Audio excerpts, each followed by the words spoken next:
ముఖ్యమంత్రిగా ప్రస్తుతం ఉన్న రేవంత్ రెడ్డి గారి రాజకీయ ఎదుగుదలకు ప్రధానంగా మాదిగలే ప్రధాన పాత్ర పోషించారని తనే ఎన్నో సందర్భాల్లో చెప్పుకున్నాడు. అది ఓపెన్గా మీకు అది అందుబాటులోకి తీసుకొస్తాం.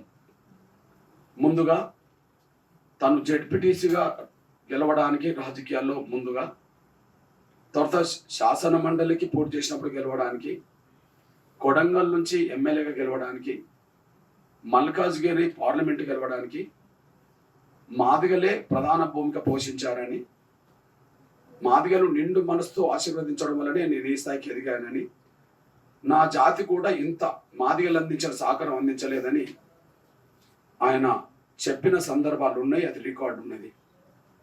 కానీ ఆయన ద్వారా మేము ఆశించాం. చూడండి, మా అన్నయ్య చెప్పాడు, రేవంత్ రెడ్డి గారు ముఖ్యమంత్రి అవుతే మా జాతికి పేద వర్గాల్లో కొంత మేలు జరుగుతుందేమోనని చెప్పి ఆశించి తను ముఖ్యమంత్రి కావాలని కోరుకున్న వాళ్ళలో అత్యంత సీనియర్ నాయకుడు అనబడుతున్న మా నరసింహులు ఉన్నాడని చెప్పేశాడు. సహజమే కదా, తన ఎదుగుదలకు మాదిగలు కారణమని చెప్పి ఆయన చెప్పినప్పుడు తను ఎదగడం ద్వారా మాదిగలకు మేలు జరుగుతుందని చెప్పి ఆశించడంలో తప్పు కాదు, ఆశించడం న్యాయం. కానీ దురదృష్టవశాత్తు ఆయన రాజకీయ జీవితంలో ఏనాడు చూడనంత అవమానం, మా 30 ఏళ్ళ ఉద్యమ ప్రయాణంలో ఏనాడు జరగనంత అన్యాయం రేవంత్ రెడ్డి గారి వల్లనే జరిగింది. 40 ఏళ్ళ ఆయన రాజకీయ జీవితం ఏనాడు ఇంత మేము అవమానపడలే. 30 ఏళ్ళ ఎంఆర్పిఎస్ పోరాటం ఇంత రాజకీయంగా ఎప్పుడు మేము అన్యాయానికి గురి కాలే. ఎంఆర్పిఎస్ మేము ఉద్యమం మొదలుపెట్టినప్పుడు కనీసం తెలంగాణ నుంచి మాకు నందెల్లే గారు ఎంపీగా ఉన్నాడు, మాదిగని చెప్పుకునేవాళ్ళు.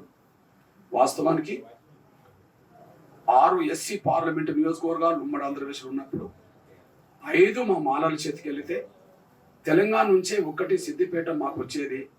ఆ సిద్దిపేట నుంచే నందెల్లే గారు గెలిచేవాడనే విషయం అందరికీ తెలుసు. సంపత్ కుమార్ పేరే అందరికి తెలుసు కదా. మరి సంపత్ కుమార్ ఎందుకు అర్హుడు కాకుండా పోయిందో? ఆయన సొంత జిల్లా 180% ఎస్సీలో మాదిగలు ఉన్న జిల్లా నాగర్ కర్నూలు జిల్లా. పార్లమెంట్ పరిధిలోనే ఆయన ఊరున్నది, ఆయన ఓటు ఉన్నది. ముఖ్యమంత్రి ఓటు కూడా అదే జిల్లాలో ఉన్నది. మరి స్థానికుడు కానీ జనాభా లేని మరి భోజ్పూర్ తీర్మానానికి విరుద్ధంగా నువ్వు మల్లురవికి ఎట్లా టికెట్ ఇప్పించావు? స్థానికుడు కాదు, అదే సమయంలో అక్కడ జనాభా లేదు. మరొక వైపు భోజ్పూర్ తీర్మానం ప్రకారం ఒక కుటుంబానికి ఒకటే ఓటు.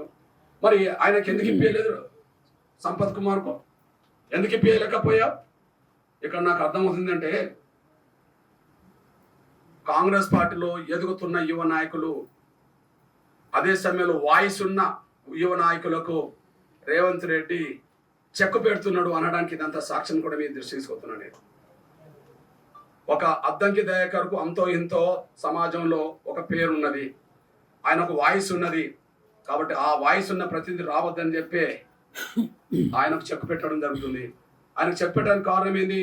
చాలా మంది ముఖ్యమంత్రులను చూసిన ఎన్టీ రామారావు గారు, విజయభాస్కర్ రెడ్డి గారు, చెన్నారెడ్డి గారు, రాజశేఖర రెడ్డి గారు, కిరణ్ కుమార్ రెడ్డి గారు, ఎన్ జనార్దన్ రెడ్డి గారు, అరే ఎంతమంది చూసినా నేను, చంద్రబాబు నాయుడు గారు, ఎంతమంది చూసినా ఏ ముఖ్యమంత్రి కూడా ఆ రోజులలో ఇంకా పాతకాలంలో 35 ఏళ్ల కింద అంటే అడిగేవారు లేకుంటే వీళ్ళు అడిగే కాలం వచ్చిన తర్వాత కూడా ఒక్కొక్క ఇంట్లో 2 సీట్లు ఇస్తారు.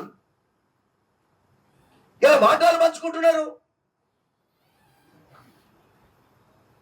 ఒక్కొక్క ఇంట్లో ఒక్క కుటుంబానికి 2 సీట్లు అసెంబ్లీ సీట్లు. ఏమైనా ఉందా?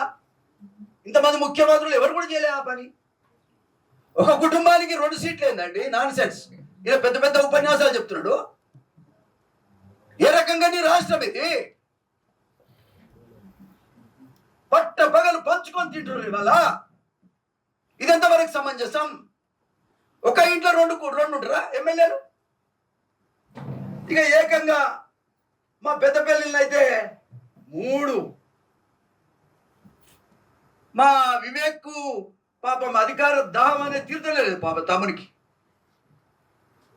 అన్న తమ్ముడు కొడుకు ఇద్దరు అన్నదమ్ములు ఇప్పుడు కొడుకట. అరే వద్దంటలేమండి. ఎస్, మీకు సీటు ఉండాల్సింది ఒకటి, వద్దంటలేము మేము. కానీ మూడేంటి? ఈ మూడు ఏ రకంగా ఇస్తున్నారు రేవంత్ రెడ్డి గారు? ఇది న్యాయమేనా? ఇది న్యాయమేనా అని నేను అడుగుతున్నా. అయ్యా ముఖ్యమంత్రి గారు, నాకు 70 ఏళ్ళు వచ్చినాయి అబ్బా, 70 ఏళ్ళు వచ్చినాయి. 30 ఏళ్ళు ఎమ్మెల్యేగానే ఉన్నా నేను. ఎవడు కాదనుకున్నా నేను ఎమ్మెల్యేగానే ఉన్నా, అది కూడా చెప్తున్నా. ఎన్టీ రామారావు దయ వల్ల ఎవడు కాదనుకున్నా, ఎవడు వద్దనుకున్నా, న్యాయం అంటే ఎట్టుంటుందో ఆలేరు నియోజకవర్గంలో చూసుకొని నేర్చుకోండి.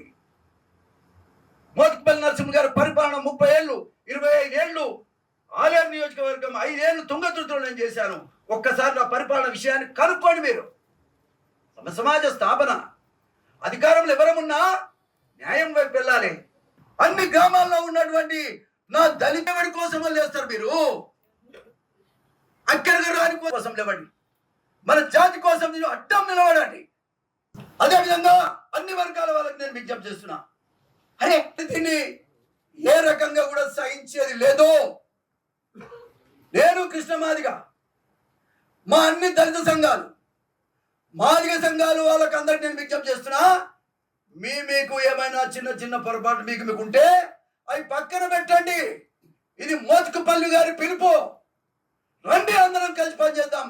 నాకు 70 ఏళ్ళు వచ్చినాయి, దీన్ని నేను చూడలేకపోతున్నా. ఒక పూట అన్నం తినలేకపోతున్నా. నాకు బీపీ షుగరు రోజు రోజు పెరుగుతా ఉన్నాయి. మొన్న హాస్పిటల్ పాలైనా నేను. అర్థం చేసుకోండి. ఈ సమయంలో కనుక మనం వెళ్ళకపోతే రాబోయే కాలంలో ఇవాళ దీంట్లో ఇవ్వలేదు, రేపు అసెంబ్లీలో మొత్తం వేయరు. మనం ఏం చేస్తాం? ఈ 15 రోజులు ఎవరు నిద్రపోయేది లేదు.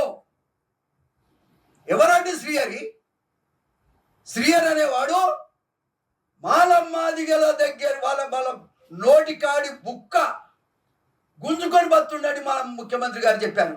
మమ్మల్ని ఇవాళ రాజకీయంగా ఎదగకుండా మా జాతి మొత్తాన్ని ఇవాళ నువ్వు బొంద పెడుతున్నావు.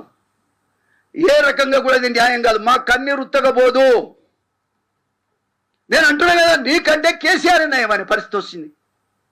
3 రోజులనే పొలాలు ఎండిపోతున్నాయి, కరెంటు లేదు, దళిత బంధు లేదు, అదేంది రైతు బంధు లేదు, తులం బంగారం లేదు. ఏమయ్యా అవేంటి 2500 మహాలక్ష్మి అంట. ఏ లక్ష్మి లేదు పేదోడికి. రియల్ ఎస్టేట్ వ్యాపారం జరుగుతుంది. రియల్ ఎస్టేట్ వ్యాపారులే ఇప్పుడు నీ దగ్గరికి వస్తున్నారు తప్ప ఎవడొస్తున్నాయి పేదోడు? ఏదో మా ప్రజాపాలన అని పెద్ద పెద్ద మాట్లాడుతున్నారు. 3 రోజులు ఆ ప్రగతి భవన్ దగ్గర ఏదో పెట్టిర్రు, మూసుకొని పోయిర్రు. ఏదో జరుగుతుంది. ఏనాడు వచ్చాడు ముఖ్యమంత్రి గారు? ఏం పని ఉన్నది నీకు? ఏమీ లేను అని కూడా నేను ముఖ్యమంత్రి చేసినాం. కారణం యువకుడు ఒక ప్రోగ్రెసివ్ ఐడియాలతో పోతాం అనుకున్నాం తప్ప నువ్వు ఫ్యూడల్ విధానంలో పోతున్నావు. దీన్ని మేము ఏ రకంగా సహించేది లేదు. ఏ ఒక్క స్కీమ్ కూడా ఇప్పటిదాకా నువ్వు కాన్సన్ట్రేట్ చేస్తలేవు. పైసలు లేవు. మరి పైసలు ఉంటే నువ్వెందుక? పైసలు లేకున్నా చేయగలిగినోడే సమర్థుడు. ఇదేమి వ్యాపార సంస్థ కాదు కదా, ప్రజా సంస్థ. కాబట్టి వల్ల ముఖ్యమంత్రి గారికి ఒకటే ఈ సందర్భంగా